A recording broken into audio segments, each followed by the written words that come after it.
오진의 손가락이 천천히 제 블라우스 단추를 풀어냈어요. 하나씩 정말 조심스럽게요.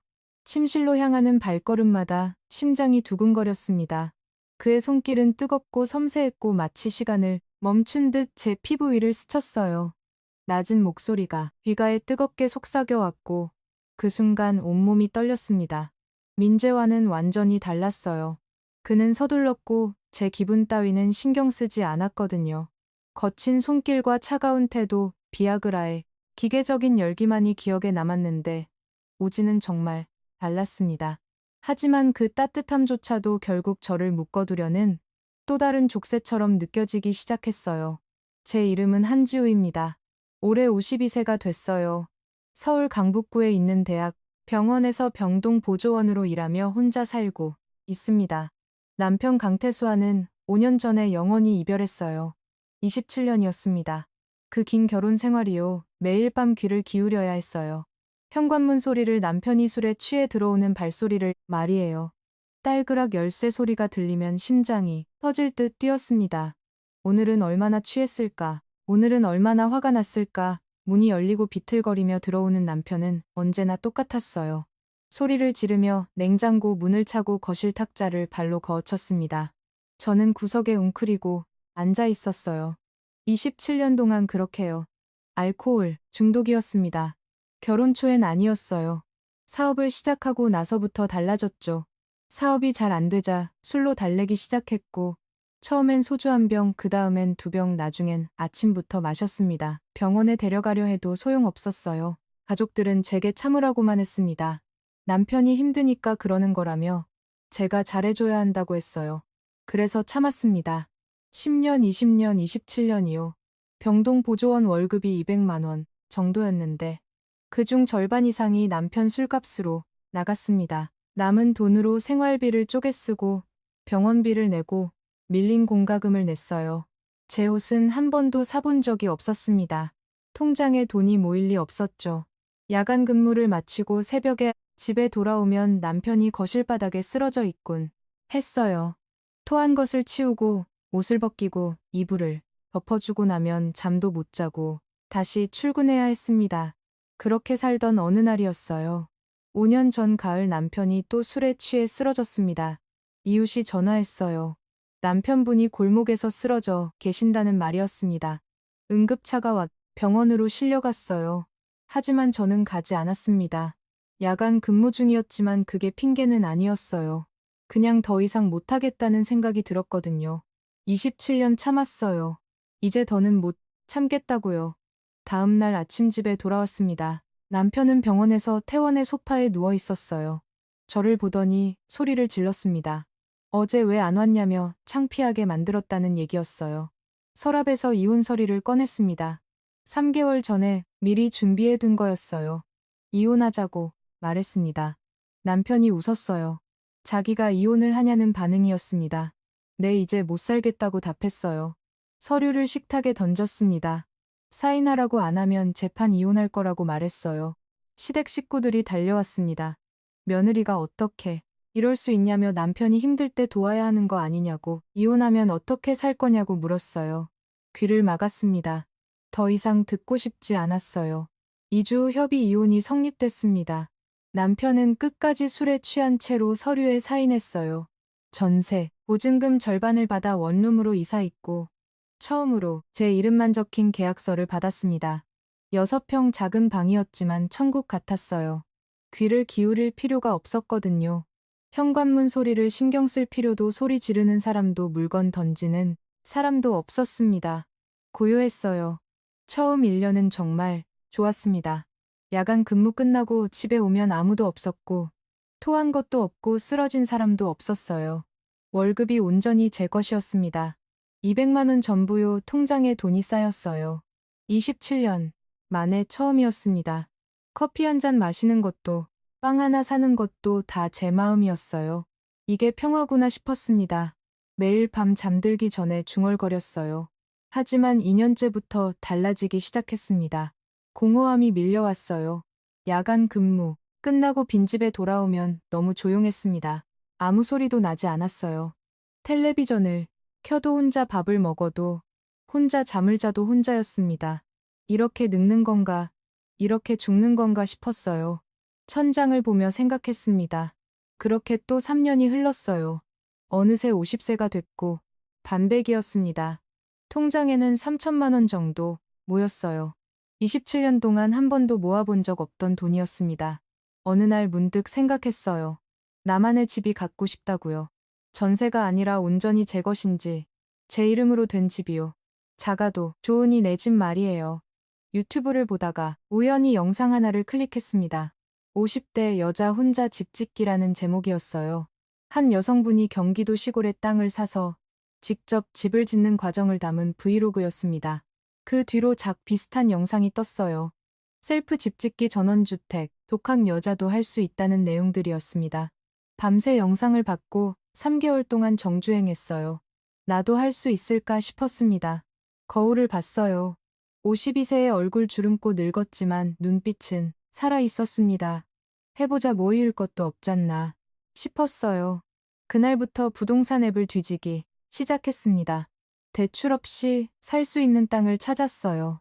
서울에서 2시간 거리 경기도 포천시 외곽 시골 마을 150평 땅 500만 원이거다 싶었습니다.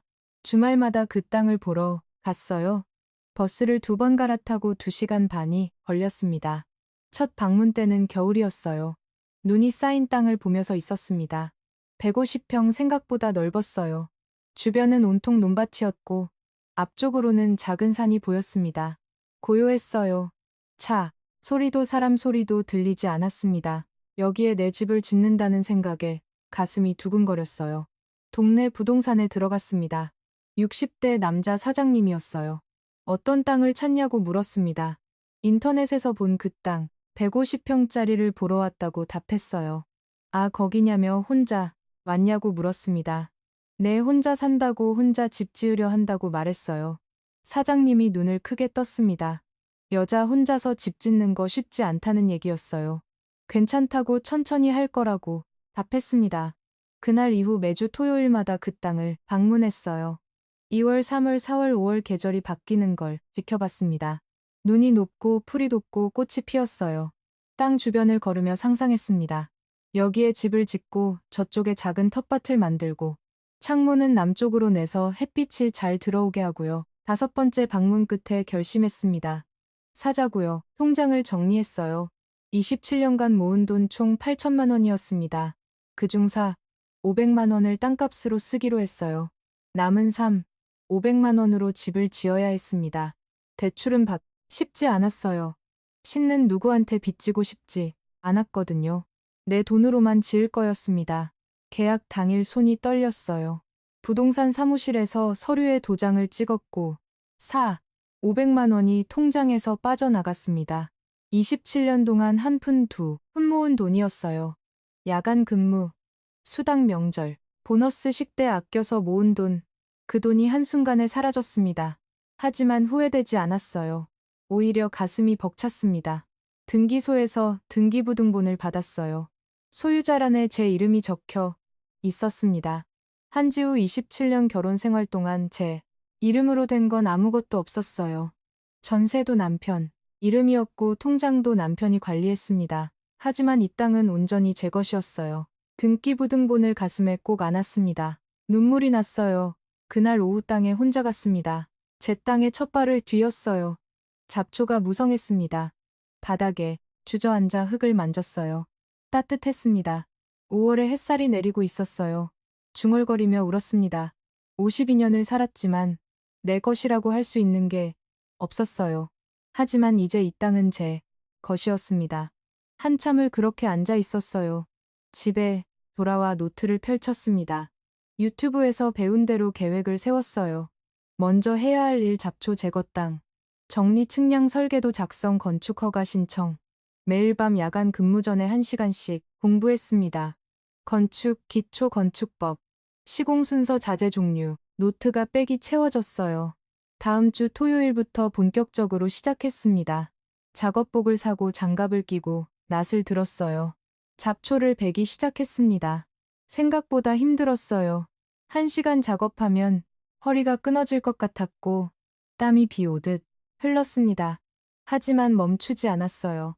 점심도 거르고 해질 때까지 일했습니다. 하루 종일 일하고 나니 10평 정도 정리됐어요. 150평을 다 정리하려면 15주가 걸릴 거였습니다. 매주 토요일마다 갔어요. 6월, 7월, 8월 무더운 여름이었습니다. 햇빛이 뜨거웠어요. 모자를 눌러쓰고 일했고 옷이 땀으로 흠뻑 젖었습니다. 동네 사람들이 지나가며 쳐다봤어요. 혼자서 뭘 하냐고 집을 지우려 한다고, 여자 혼자서 힘들겠다고 말했습니다. 괜찮다고 답했어요. 신경 쓰지 않았습니다. 제 일이었으니까요. 8월 말 드디어 땅 정리가 끝났습니다. 150평이 깨끗해졌어요. 평평한 땅이 한눈에 들어왔습니다. 뿌듯했어요. 내가 해냈다는 생각이 들었습니다. 사진을 찍었어요. 잡초 가득하던 땅과 깨끗해진 땅 스마트폰에 저장했습니다. 그날 밤 인스타그램 계정을 만들었어요.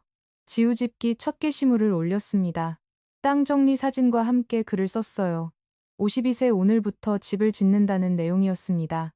27년 결혼 생활 후 혼자가 됐고 내 집이 갖고 싶었다고 썼어요. 자아도 좋으니 온전히 내 것인지 천천히 지을 거라고 응원해 달라고 적었습니다. 업로드를 눌렀어요. 다음날 아침 확인하니 좋아요가 50개 달려 있었습니다. 댓글도 있었어요. 응원한다는 말들, 멋지다는 칭찬들, 자기도 용기를 얻는다는 고백들이었습니다. 낯선 사람들의 응원이 힘이 됐어요. 이후로 매주 작업 과정을 올렸습니다. 팔로워가 조금씩 늘었어요. 100명, 200명, 300명 9월에 측량을 했습니다. 측량 업체를 불렀어요. 15만 원이 들었습니다.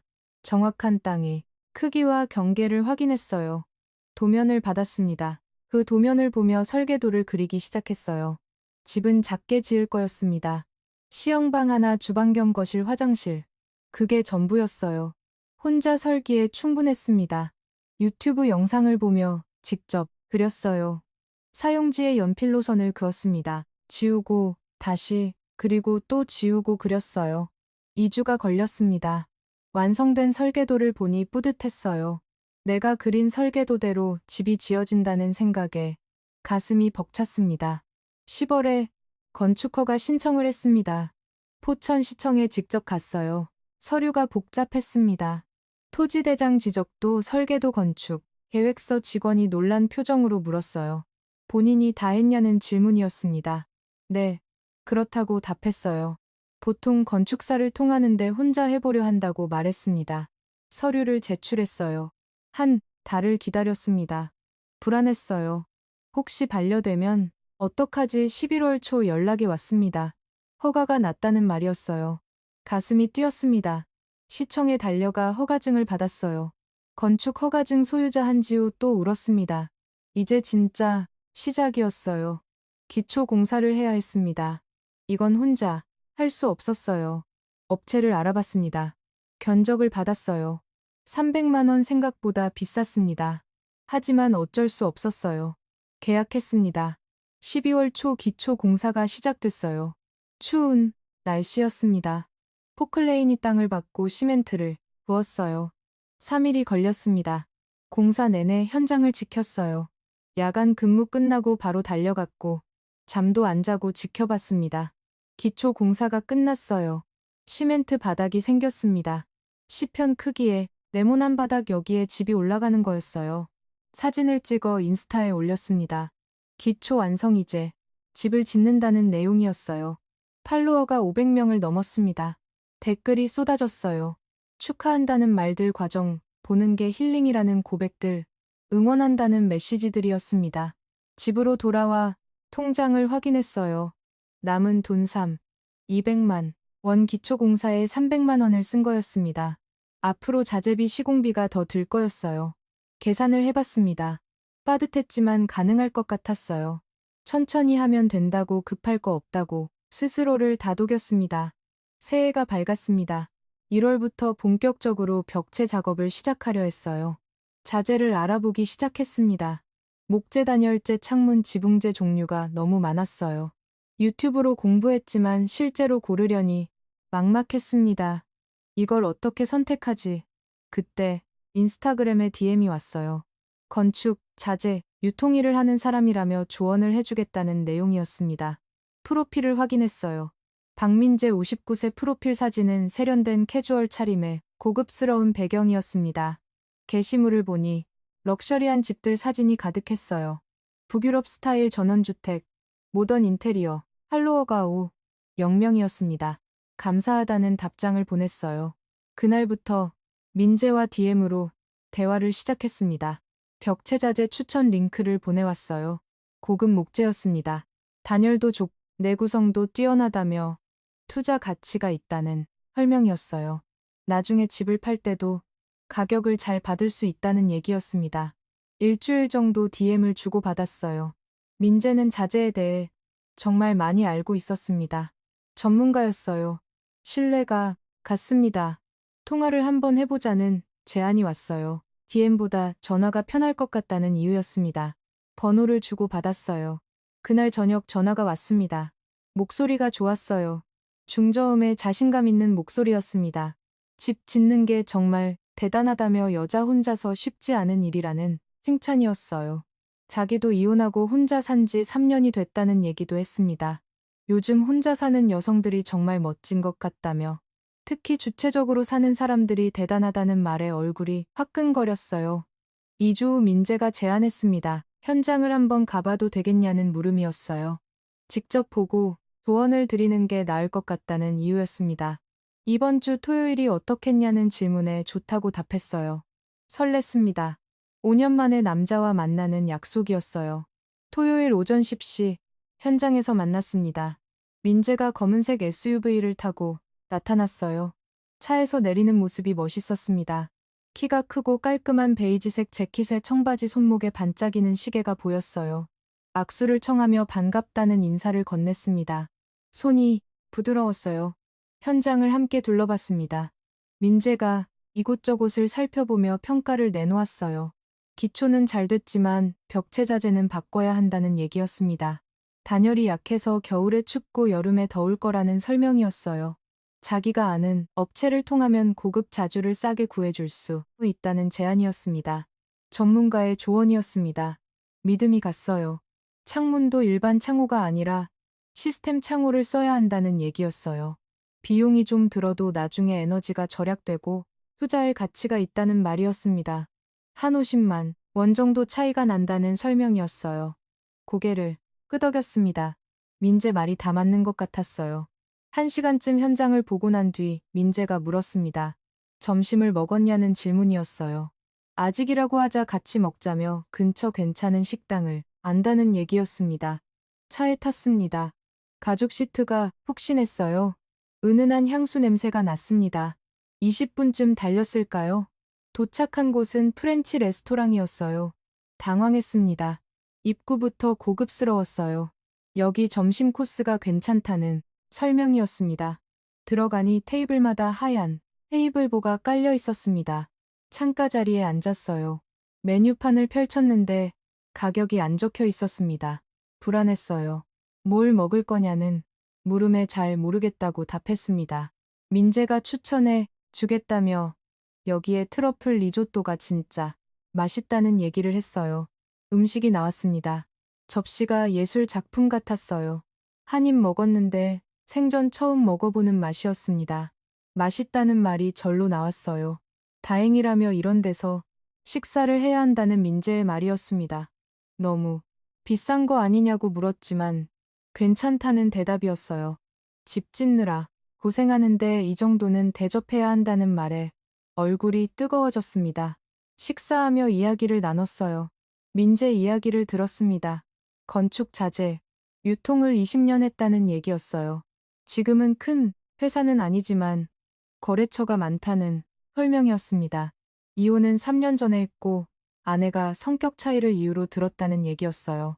이제는 괜찮고 오히려 자유로워서 좋다는 말이었습니다. 공감이 갔습니다. 저도 그랬으니까요. 계산할 때 슬쩍 영수증을 봤어요. 16만 원 점심 한 끼에 16만 원이라니 제 하루 일당이었습니다. 산책을 좀 하고 가자는 제안이 왔어요. 근처 공원을 걸었습니다. 1월이라 추웠지만 함께 걸으니 따뜻했어요. 가끔 민재 손이 제 손에 스쳤습니다. 심장이 두근거렸어요. 오늘 정말 즐거웠다는 민재의 말이었습니다. 자주 만나자며 자제 선택을 도와주겠다는 제안이었어요. 현장까지 태워다 줬습니다. 차에서 내릴 때 민재가 연락 자주 하겠다는 말을 남겼어요. 차가 떠나는 걸 보며 가슴이 두근거렸습니다. 그날 밤 집에 돌아와 거울을 봤어요. 얼굴에 미소가 번져 있었습니다. 5년 만에 느끼는 설렘이었어요. 핸드폰을 보니 민재한테 문자가 와 있었습니다. 오늘 정말 즐거웠다는 내용이었어요. 덕분에 좋은 하루였다는 말이었습니다. 이후 민재와 자주 연락했습니다. 매일 문자가 왔어요. 오늘 뭐 하냐는 물음, 식사는 했냐는 질문, 야간 근무가 힘들지 않았냐는 걱정, 관심이 느껴졌습니다. 27년 결혼 생활 동안 남편한테 한 번도 받아보지 못한 관심이었어요. 2주 후 민재가 다시 현장을 방문했습니다. 이번엔 자재 샘플을 가져왔어요. 추천하는 단열재를 보여줬습니다. 만져보니 좋았어요. 이걸로 하면 좋을 거라며 거래처를 통하면 30% 할인받을 수 있다는 설명이었습니다. 부탁하는 거라는 말에 고마웠습니다. 그날도 함께 식사했어요. 이번엔 일식집이었습니다. 1인 코스 10만 원. 여기 초밥이 정말 맛있다는 얘기였어요. 입에서 녹았습니다. 민재가 자꾸 반찬을 덜어줬어요. 손이 닿을 때마다 두근거렸습니다. 손이 참 예쁘다는 말이 나왔어요.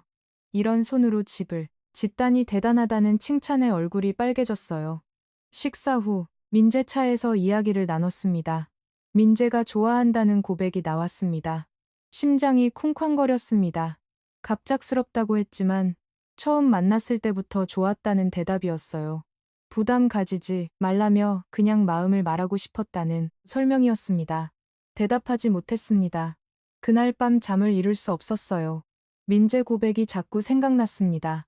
52세에 누군가한테 고백을 받다니 설레기도 하고 두렵기도 했어요. 하지만 나쁘지 않았습니다. 일주일 후 민재가 문자를 보냈습니다. 이번 주 금요일 저녁에 시간이 되냐는 물음이었어요. 왜냐고 물었습니다. 서울에서 만나고 싶다며 좋은 곳을 안다는 얘기였어요. 고민했습니다. 서울까지 간다는 건 뭔가 다른 의미 같았어요. 하지만 거절하고 싶지 않았습니다. 금요일이 됐습니다. 퇴근 후 서둘러 옷을 갈아입었어요. 평소 입던 편한 옷 말고 몇 년 전 산 블라우스를 꺼냈습니다. 화장도 했어요. 립스틱을 발랐습니다. 거울을 보니 낯설었어요. 하지만 나쁘지 않았습니다. 강남역에서 만났습니다. 민재가 먼저 와 있었어요. 오늘 정말 예쁘다는 칭찬이 나왔습니다. 손을 잡았습니다. 5년 만에 남자 손을 잡았어요. 떨렸지만 놓지 않았습니다. 도착한 곳은 청담동 스테이크 하우스였습니다. 입구부터 다른 세계 같았어요. 발레, 파킹 서비스를 하는 곳이었습니다. 자주 오는 곳이라는 민재의 설명이었어요. 자연스럽게 직원과 인사를 나눴어요. 박 사장님 오랜만이라는 직원의 말에 오늘이 특별한 날이라는 대답을 했습니다. 저를 보며 웃었습니다. 테이블에 앉았어요. 메뉴를 받았는데 한글과 영어가 섞여 있었습니다. 뭘 먹을 거냐는 물음에 잘 모르겠다고 했습니다. 민재가 주문하겠다는 말이었어요. 능숙하게 주문했어요. 코스로 2개 와인은 특정 종류로 웨이터가 고개를 숙이며 갔습니다. 에피타이저가 나왔습니다. 작은 접시에 예술 작품 같은 음식, 이게 뭐냐고 물었습니다. 푸아그라는 대답이었어요. 먹어보라는 권유에 한입 물었어요. 입에서 녹았습니다. 여기 셰프가 프랑스에서 공부했다는 설명이었습니다. 와인도 따라줬어요. 건배하자며 우리의 시작을 위해서라는 말이 나왔습니다. 잔을 부딪혔습니다. 메인 요리가 나왔어요. 1등급 한우 스테이크 접시가 뜨거웠습니다. 천천히 먹으라는 당부였어요. 민재가 고기를 잘라줬어요. 입에 넣어줬습니다. 어떠냐는 물음에 정말 맛있다고 답했어요. 식사 하는 중에 민재가 자꾸 제 손을 만졌습니다. 물잔을 건네며 손이 닿고 내을 건네며 손이 스쳤어요. 심장이 계속 두근거렸습니다. 손이 정말 예쁘다는 말이 또 나왔어요. 디저트까지 다 먹고 계산하는 걸 슬쩍 봤습니다. 52만 원 두 사람. 식사에 52만 원제 일주일 지식되었어요. 괜찮다며 오늘이 특별한 날이라는 말이었습니다. 식사 후 민재차에 탔습니다. 야경을 보러 가자는 제안이었어요. 한강 드라이브였습니다. 차가 움직였어요. 한강변을 달렸습니다. 야경이 아름다웠어요. 도시의 불빛이 반짝였습니다. 민재가 제 손을 잡았어요. 차를 세웠습니다. 현강공원이었어요. 잠깐 내려서 걷자는 제안이었습니다. 함께 강변을 걸었습니다. 2월의 바람이 차가웠어요. 추면은 물음에 민재가 자기 재킷을 벗어서 제 어깨에 걸쳐줬습니다. 오늘 정말 행복하다는 말이 나왔어요. 벤치에 앉았습니다. 강물이 반짝였어요. 민재가 저를 바라봤습니다. 눈빛이 달라져 있었어요. 얼굴이 가까워졌습니다. 키스했어요. 5년 만에 키스였습니다. 심장이 미친 듯이 뛰었어요. 길지 않은 키스였지만 온몸이 떨렸습니다. 너무 갑작스러웠다며 미안하다는 말이 나왔습니다. 괜찮다고 답했어요. 사실 떨리고 두려웠지만 실은 않았습니다. 집까지 데려다 주겠다는 말이었어요. 차에 탔어요. 집까지 오는 내내 손을 잡 있었습니다. 집 앞에 도착했어요. 다음에 또 만나자는, 자주 보자는 약속이었습니다. 차에서 내렸습니다. 민재가 떠나는 걸 보며 가슴에 손을 얹었어요. 심장이 아직도 뛰고 있었습니다. 침대에 누워서도 잠이 오지 않았어요. 민재 생각만 났습니다. 화려한 식당, 부드러운 손길, 따뜻한 말들. 다음 주부터 민재와 자주 만났습니다. 주말마다 만났어요. 매번 다른 고급 식당이었습니다. 이탈리안, 일식, 프렌치, 한 번도 가본 적 없는 곳들이었어요. 좋은 것만 드셔야 한다는 민재의 말이 매번 나왔습니다. 하지만 동시에 자재 선택에도 영향을 미쳤어요. 바닥재가 괜찮지만 조금 더 좋은 걸로 하는 게 어떻겠냐는 제안이었습니다. 예산 얘기를 하자 나중에 집값을 생각하면 투자할 만하다는 설명이었어요. 이 바닥에서 일한 지 20년이니 믿으라는 말이었습니다. 고개를 끄덕였습니다. 3주가 지났습니다. 자재를 선택하면서 예산이 점점 늘어났어요. 처음 계획은 500만 원이었는데 벌써 500만 원이 됐습니다. 불안했지만 민재의 말을 믿었어요. 어느 토요일 저녁 민재가 제안했습니다. 오늘 밤 같이 있고 싶다는 말이었어요. 서울에 호텔을 예약했다는 얘기였습니다. 심장이 철렁했습니다. 만난 지 한 달이 됐다는 진심이라는 대답이었습니다. 거부할 수 없었어요. 호텔은 강남에 있는 5성급이었습니다. 로비부터 화려했어요. 체크인을 하는데 직원이 카드키를 하나만 건넸습니다. 방이 하나라는 뜻이었어요. 18층으로 올라갔습니다. 방문을 열었어요. 기록수룸이었습니다. 킹사이즈 침대 하나, 창밖으로 서울 야경이 펼쳐졌어요. 테이블에 샴페인이 놓여 있었습니다. 민재가 따라줬어요. 샴페인을 마셨습니다. 기포가 목을 타고 넘어갔어요. 민재가 먼저 씻겠다며 샤워하러 들어갔습니다. 저는 침대에 앉아 기다렸어요. 손이 떨렸습니다. 5년 만이에요. 아니, 남편과 제대로 된 관계를 한 걸로 따지면 10년 만이었습니다. 15분 후 민재가 나왔습니다. 목욕 가운만 걸치고 있었어요. 저도 씻으라는 말이었습니다. 샤워실로 들어갔습니다. 뜨거운 물을 틀었어요. 떨리는 마음을 진정시키려 했습니다. 한참을 서 있다가 나왔어요. 호텔 가운을 입었습니다. 민재가 침대에 앉아 있었어요. 이리 오라는 말이었습니다. 다가갔습니다. 민재가 저를 끌어안았어요.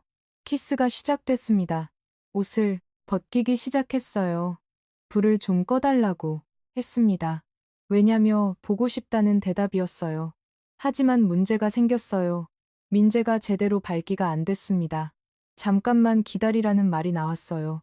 5분, 10분 계속 시도했지만 완전하지 않았어요. 손으로 좀 도와달라는 부탁이었습니다. 어쩔 수 없이 도와줬습니다. 하지만 나아지지 않았어요. 요즘 스트레스가 많아서 그런가 보다는 민재의 말이었어요. 침대 옆 가방에서 뭔가를 꺼냈습니다. 작은 약통이었어요. 이거 먹겠다며 30분만 기다려 달라는 얘기였습니다. 비약을 하였습니다. 처음 보는 약이었지만 짐작할 수 있었어요. 어색한 30분이었습니다. 저는 가운을 입고 창밖을 봤어요. 민재는 침대에 누워 핸드폰을 보고 있었습니다. 다시 시작했습니다. 이번엔 조금 나왔어요. 하지만 민재 태도가 달라졌습니다. 거칠러졌어요. 약을 먹었으니까 오래 해야 한다는 말이었습니다. 제 느낌은 신경 쓰지 않았습니다. 빠르게 움직였어요. 민재의 것은 크고 꽉 찼지만 전혀 배려 없는 관계였습니다. 천천히 하자고 아프다고 말했습니다. 참으라는 대답이었어요. 금방이라는 말이었습니다. 15분 넘게 계속됐습니다. 저는 불편했어요. 전혀 즐겁지 않았습니다. 결국 민재만 끝났습니다. 힘들었다며 만족스러운 표정이었어요. 저는 공허했습니다. 좋았냐는 물음에 좋았다고 답했어요. 거짓말이었습니다. 민재는 곧 잠들었어요. 저는 화장실에 가서 샤워를 다시 했습니다. 뜨거운 물을 맞으며 울었어요. 다음 날 아침 민재가 달라져 있었습니다. 차갑다고 할 순 없지만 어제와는 분위기가 달랐어요. 핸드폰만 봤습니다. 회사 일이라는 대답이었어요. 아침 식사도 룸서비스가 아니라 1층 뷔페에서 대충 했습니다. 미안하다며 급한 전화가 와서 먼저 가봐야 할 것 같다는 말이 나왔어요. 택시를 타고 가라며 택시비를 주겠다는 얘기였습니다. 현금 5만 원을 건넸습니다. 혼자 호텔 로비에서 있었어요. 어제와 완전히 다른 대우였습니다. 택시를 타고 집으로 갔어요. 차 안에서 눈물이 났습니다. 집에 돌아와 침대에 누웠어요. 몸이 아팠습니다. 어젯밤 관계가 너무 거렸거든요. 샤워를 다시 했어요. 뜨거운 물로 온몸을 씻었습니다. 하지만 씻겨지지 않는 기분이었어요. 민재한테서 연락이 없었습니다. 하루 이틀 사흘 제가 먼저 문자를 보냈어요. 6시간 후에 답장이 왔습니다. 바쁘다며 나중에 연락하겠다는 짧은 문자였어요. 가슴이 철렁했습니다. 토요일 오후 현장에 갔습니다. 자재가 도착해 있었어요. 민재가 주문해 준 것들이었습니다. 송장을 확인했어요. 가격이 적혀 있었습니다. 깜짝 놀랐어요. 민재가 말한 것보다 훨씬 비쌌습니다. 30% 할인이라더니 정가였어요. 통장을 확인했습니다. 남은 돈 200만. 원집은 아직 반도 안 지어졌는데 벌써 300만 원을 썼습니다. 계획보다 800만 원이 초과된 거예요. 숨이 막혔습니다. 민재한테 전화를 걸었어요. 자재 가격 얘기를 꺼냈습니다. 최선을 다했는데 업체에서 안 된다는 설명이었어요. 우리 좀 천천히 가자는 얘기였습니다. 무슨 뜻이냐고 물었어요. 그냥 생각 좀 해보자는 대답이었습니다. 전화를 끊었습니다. 다 알고 있었어요. 끝이라는 뜻이었습니다. 다음 날 인스타그램을 확인했습니다. 민재 계정을 들어갔어요. 세 게시물이 올라와 있었습니다. 다른 여자와 함께 찍은 집 사진이었어요. 댓글을 봤습니다. 스크롤을 내렸어요. 예전 게시물들을 봤습니다. 여러들과 찍은 사진들이었어요. 집 짓는 중년 여자들, 다들 50대, 60대 패턴이 보였습니다. 민재는 집 짓는 중년 여자들을 타겟으로 했던 거예요. 자재를 팔고 고급 식당에서 대접받고 관계까지 저는 그중 한 명일 뿐이었습니다. 토할 것 같았어요. 거울을 봤습니다. 초한 얼굴이었어요. 내가 바보였어. 주말에 현장에 갔습니다. 비가 내렸어요. 빗속에 서서 미완성된 집을 봤습니다. 이대로 포기해야 하나. 그때 누군가 우산을 씌워줬습니다. 고개를 들었어요. 남자였습니다. 50대 중반쯤 되어 보이는 수수한 차림의 남자. 비 맞으시면 안 된다는 말이었어요. 동네 철물점을 한다는 자기 소개였습니다. 정우진 혼자 짓냐는 질문이었어요. 대단하다는 말이 나왔어요. 그 말에 눈물이 날 것 같았습니다. 민재는 한 번도 대단하다고 진심으로 말해준 적이 없었어요. 자재가 필요하면 자기네 철물점에 오라는 얘기였습니다. 싸게 해주겠다는 말이었어요. 우진이 명함을 건넸습니다. 등 뒤로 힘내라는 말이 들렸어요. 우진의 따뜻한 말이 자꾸 생각났습니다. 월요일 저녁 퇴근 후 정우진 철물점을 찾아갔습니다. 우진이 반갑게 맞아줬어요. 자재 목록을 보여줬습니다. 우진이 하나하나 확인했어요. 도매가로 구해드릴 수 있다는 제안이었습니다. 한 30% 정도 저렴하게 전체 합계가 한 200만 원 정도 나올 것 같은데 자기가 구해드리면 850만 원 정도면 될 것 같다는 설명이었어요. 350만 원이나 차이가 났습니다. 눈물이 날 것 같았어요. 왜 그렇게까지 해주냐고 물었습니다. 그냥이라는 대답이었어요. 혼자 집 짓는 거 쉽지 않다며 조금이라도 도와드리고 싶다는 말이었습니다. 우진이 조심스럽게 물었어요. 무슨 일 있냐는 질문이었습니다. 참았던 게 터졌습니다. 이야기를 했어요. 민재한테 속은 것, 예산이 초과된 것. 우진은 조용히 들어줬습니다. 그 사람 나쁜 놈이라는 반응이었어요. 잘못 없다는 말이었습니다. 주말에 현장 가서 도와주겠다는 제안이었어요. 진심이 느껴졌습니다. 그 토요일 우진이 현장에 왔습니다. 작업복을 입고 공구를 가득 가져왔어요. 함께 작업을 시작했습니다. 우진이 하나하나 가르쳐 줬어요. 잘한다는 칭찬이었어요. 점심시간이 됐습니다. 우진이 도시락 2개를 꺼냈어요. 집에서 김밥을 쌌다며 같이 먹자는 제안이었습니다. 서로의 이야기를 나눴어요. 27년 결혼 생활 5년 전 이혼 혼자 사는 것. 우진이 말했습니다. 대단하다는 얘기였어요. 꿈을 이루려고 노력하는 거라는 설명이었습니다. 그 말에 눈물이 날 것 같았어요. 민재는 한 번도 진심으로 응원해주지 않았습니다. 오후 내내 작업했어요. 해가 질 무렵 벽체 한 면이 완성됐습니다. 뿌듯했어요. 커피라도 한잔하자고 제안했습니다. 근처 카페로 갔어요. 500권 민재가 사주던 8만 원짜리 커피가 떠올랐습니다. 하지만 우진과 맛있는 이 커피가 훨씬 따뜻했어요. 이후 매주 토요일마다 우진이 왔습니다. 함께 작업하며 이야기를 나눴어요. 3월이 지나고 4월이 왔습니다. 벽체가 거의 완성됐어요. 우진 덕분이었습니다. 어느 토요일 작업이 일찍 끝났어요. 오늘 저녁 같이 먹을래냐는 우진의 제안이었습니다. 동네 백숙집에 갔어요. 2인분 3만 원. 우진이 말했습니다. 좋아한다는 고백이었어요. 심장이 멎는 것 같았습니다. 처음 봤을 때부터 좋았다는 얘기였어요. 빗속에 혼자 서 있던 모습이라는 설명이었습니다. 근데 힘들어 보이셔서 다가가면 안 될 것 같았다는 말이었어요. 그래서 그냥 도와드리기만 하려고 했다는 얘기였습니다. 눈물이 났습니다. 저는 아직 민재 일이 정리가 안 됐다고 말했어요. 천천히 하라는 대답이었습니다. 자기는 기다릴 수 있다는 말이었어요. 진심이 느껴졌어요. 조금만 시간 달라고 했습니다. 물론이라는 대답이었어요. 2주가 지났습니다. 그동안 우주는 변함없었어요. 압박하지 않았습니다. 제 속도를 존중해줬어요. 어느 토요일 저녁 작업을 마치고 현장에 앉아 있었습니다. 해가 지고 있었어요. 우진이 옆에 앉았습니다. 침묵이 흘렀어요. 편안한 침묵이었습니다. 우진을 불렀어요.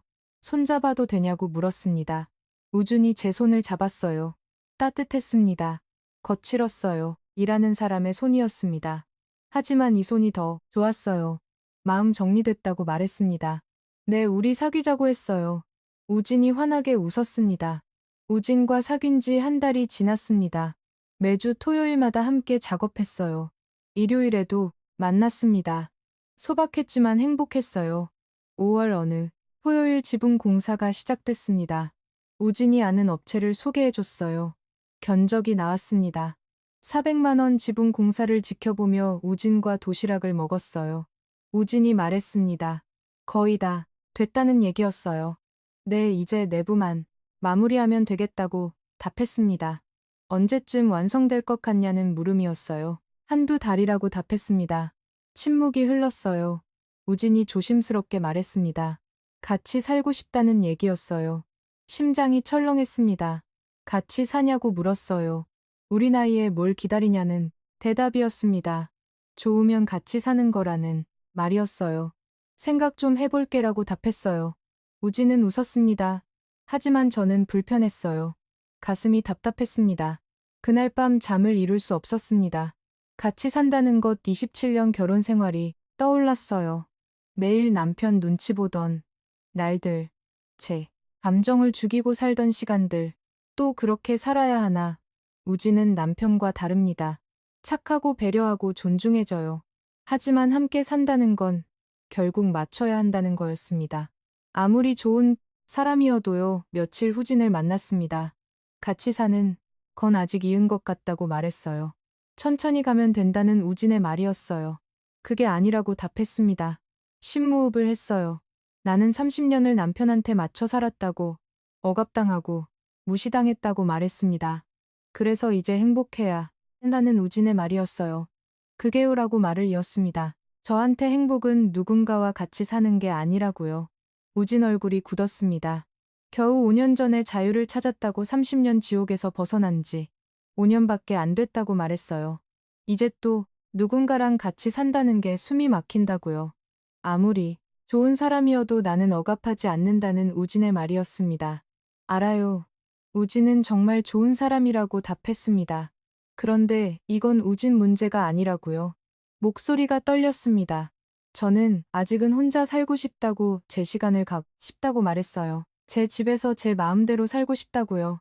그럼 우리는 어떻게 되냐는 우진의 물음이었습니다. 계속 만나고 싶다고 답했어요. 근데 같이는 못 살겠다고요. 미안하다고 했습니다. 우진이 한숨을 쉬었습니다. 솔직히 말하면 자기는 빨리 같이 살고 싶다는 얘기였어요. 우리 나이에 연애만 하기엔 하지만 원한다면 기다리겠다는 대답이었습니다. 하지만 우진 표정이 편해 보이지 않았습니다. 그날 이후 뭔가 달라졌습니다. 우진과 계속 만났지만 불편해졌어요. 만날 때마다 눈치를 보게 됐습니다. 우진은 같이 살기를 바라는데 저는 계속 거리를 두니까요. 자꾸 미안했습니다. 또 누군가 눈치를 보고 있는 제 모습을 발견했어요. 이건 아닌데 2주가 지났습니다. 어느 토요일 우진이 전화했어요. 우리 진지하게 얘기 좀 하자는 한 말이었습니다. 가슴이 철렁했어요. 카페에서 만났습니다. 우진 얼굴이 어두웠어요. 우리 이대로 괜찮은 거냐는 우진의 물음이었습니다. 자기는 같이 살고 싶은데 계속 거리를 둔다는 얘기였어요. 말문이 막혔습니다. 미안하다는 말고 솔직하게 말해달라는 우진의 얘기였어요. 나랑 미래를 생각하고 있냐는 물음이었습니다. 대답할 수 없었습니다. 우진이 한숨을 쉬었어요. 알았다는 말이었습니다. 자기는 좋아한다는 우진의 고백이었어요. 정말 좋아한다는 말이었습니다. 같이 늙고 싶다는 얘기였어요. 목소리가 떨렸습니다. 근데 그게 아니라는 말이었어요. 혼자 살고 싶은 거라는 얘기였습니다. 고개를 끄덕일 수밖에 없었습니다. 미안하다고 답했어요. 괜찮다는 대답이었습니다. 억지로 붙잡고 싶지 않다는 말이었어요. 원하는 대로 살라는 우진의 말이었어요. 그게 맞는 거라는 얘기였습니다. 고마웠다고 말했어요. 정말 좋은 사람이라고요. 우진이 일어섰습니다. 그럼 잘 지내라는 말이었어요. 집 완성되면 꼭 보러 가겠다는 얘기였습니다. 우준이 돌아섰어요. 뒷모습이 쓸쓸해 보였습니다. 카페에 혼자 앉아 있었어요. 슬프지 않았습니다. 오히려 후련했어요. 이제 눈치 볼 사람이 없었습니다. 누구한테도 맞출 필요가 없었어요. 집으로 돌아왔습니다. 조용했어요. 아무도 없었습니다. 소파에 앉아 창밖을 봤어요. 혼자였습니다. 그런데 외롭지 않았어요. 오히려 편안했습니다. 우진과 헤어진 후 혼자 현장 작업을 계속했어요. 천천히였지만 조금씩 진행됐습니다. 전기 배선수도 배관 내부, 벽체 유튜브를 보며 하나하나 배워가며 했어요. 6월 초 집이 완성됐습니다. 평작은 집이었지만 온전히 제 것이었어요. 마지막 청소를 하고 가구를 틀렸습니다. 침대, 책상, 작은 식탁 소박했지만 충분했어요. 입주 첫날 밤 집에서 잤습니다. 침대에 누워 천장을 봤어요. 고요했습니다. 외롭지 않았어요. 오히려 평화로웠습니다. 이게 내가 원했던 거구나. 다음 날부터 새로운 일상이 시작됐습니다. 야간 근무를 마치고 내 집으로 돌아왔어요. 아무도 없는 고요함 좋았습니다. 주말에는 작은 텃밭을 가꾸기 시작했어요. 상추, 토마토, 고추 씨앗을 심으며 행복했습니다. 인스타그램에 완성된 집 사진을 올렸어요. 드디어 완성이라는 문구였습니다. 52세 내 손으로 지은 내 집이라는 설명이었어요. 댓글이 쏟아졌습니다. 축하한다는 말들, 정말 멋지다는 칭찬들, 저도 용기 얻었다는 고백들. 팔로워가 1만 명을 넘었습니다. 여름이 지나고 가을이 왔습니다. 텃밭에서 첫 수확을 했어요. 상추, 토마토, 고추 직접 키운 채소로 샐러드를 만들었습니다. 혼자 식탁에 앉아 먹었어요. 맛있었습니다. 어느 일요일 오후 마당에 의자를 놓고 책을 읽었어요. 가을 햇살이 따뜻했습니다. 바람에 나무잎이 흔들렸어요. 고요했습니다. 행복했어요. 문득 지난 1년을 돌아봤습니다. 민재한테 속고 돈을 잃고 우진과 헤어지고 힘든 일도 많았어요. 하지만 지금 이 순간 제 집 마당에서 책을 읽고 있는 이 순간이 가장 행복했습니다. 누군가는 사랑이 필요하고 누군가는 가족이 필요해요. 하지만 저는 자유가 필요했습니다. 제 시간, 제 공간, 제 삶. 12월 전자책이 출간됐습니다. 52세 내 손으로 집을 짓다. 첫 주에 선부가 팔렸어요. 리뷰가 올라왔습니다. 용기를 얻었다는 말들, 나이는 숫자일 뿐이라는 깨달음들. 유튜브 채널도 시작했어요. 지우의 작은 집 이야기, 일상을 담았습니다. 텃밭 가꾸는 모습, 요리하는 모습, 책 읽는 모습. 구독자가 5만 명을 넘었어요. 1년 후 집밥 정원의 꽃이 가득 피었습니다. 봄이었어요. 이웃들이 구경을 왔습니다. 혼자 사는데 안 외로우냐는 물음이 왔어요. 아니라고 답했습니다. 전혀 아니라고요. 오히려 혼자라서 행복하다고요. 어느 토요일 오후 우진이 왔습니다. 텃밭을 함께 가어요. 요즘 정말 행복해 보인다는 우진의 말이었습니다. 응, 정말 행복하다고 답했어요. 잘 됐다는 대답이었습니다. 행복하니까 자기도 기쁘다는 말이었어요. 고맙다고 했어요. 해질 무렵 우진이 돌아갔습니다. 혼자 마당에 앉아 노을을 봤어요. 아름다웠습니다. 핸드폰을 꺼내 사진을 찍었어요. 인스타에 올렸습니다. 53세 봄, 내 집에서 보는 첫 봄이라는 문구였어요. 그날 밤 일기를 썼습니다. 52년을 살았다. 30년은 남편을 위해 살았고, 이제 남은 시간은 나를 위해 산다. 누군가는 함께 사는 게 행복이다. 하지만 나는 혼자가 더 행복하다. 이게 이상한 게 아니다. 이게 진짜 나다. 53세 내 집에서의 첫 번째 봄, 지금이 내 인생에서 가장 행복한 순간이다. 일기장을 덮고 창밖을 봤습니다. 별이 보였어요. 깊게 숨을 들이마셨습니다. 자유로웠어요. 온전히 저만의 시간, 저만의 공간, 저만의 삶. 나이와 상관없이 새로운 꿈을 이룰 수 있습니다. 52세에도, 60세에도, 70세에도요. 누군가와 함께가 아니어도 행복할 수 있어요. 혼자여도 괜찮습니다. 혼자이기 때문에 더 행복할 수도 있어요. 30년을 누군가에게 맞추며 살았다면, 이제는 나를 위해 사세요. 그게 이기적인 게 아닙니다. 그게 진짜 사는 거예요. 저는 이제 압니다. 나로 사는 법을요. 53세. 이제 시작입니다. 삶은 결국 누구를 만나 사느냐보다 어떻게 나로 살아가느냐의 이야기입니다. 누군가는 함께여서 행복하고 누군가는 혼자여서 비로소 자유로워집니다. 오늘의 이야기가 당신에게 작은 용기와 위로가 되었기를 바랍니다. 성숙한 부부 생활은 당신의 관계와 삶이 더 단단해지도록 늘 곁에서 함께하겠습니다. 구독, 좋아요, 알림 설정으로 당신의 이야기가 더 많은 사람에게 전해지길